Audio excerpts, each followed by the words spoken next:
Good afternoon kabayan. Ito po yung pusa na inaalagaan namin dito. Meron po siyang 6 na anak. Higit 1 linggo na siya nakaanak. Kanina po napalaban siya ng away rito sa loob ng inkjet machine. Dito po sa ilalim punong-puno ito ng ink. Dito sila nag-away. Yung pusang dumadayo rito, pero dito rin namin pinapakain.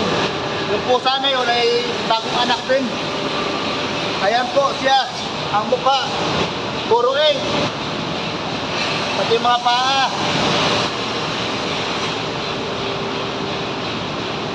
Ang tagal ng away nila kanina dito sa ilalim nito. Puro ink ang dito.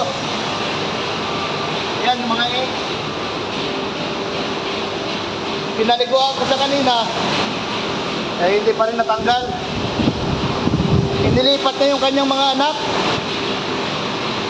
Dahil kanina, pinuntahan ito ng isang pusa, yung kanyang higaan dito, yung kanyang mga anak dito. Ayan. Madami na itong kanyang inilipat yung kanyang mga anak.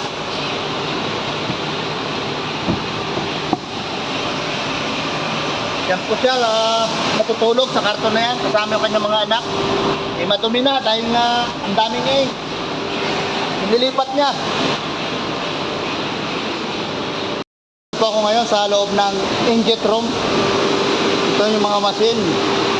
Ayan po yung tiles sa ilalim na ni-print dito sa digital machine na to. Dalawa po ito. Ito yung isa.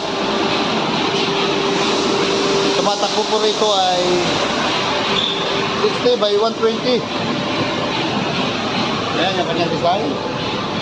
Ito yung kanyang display monitor. Dito naman po sa kabila, ito yung hinahawakan ko. Ang tumatakbo rito ay 30 by 60 na tile.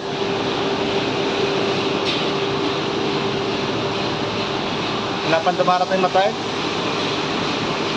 Isang cabin lang po ito, pero dalawang machine ang nandito.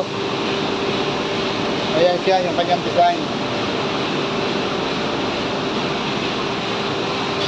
Paano po kabayan? Hanggang dito na lang po. Salamat.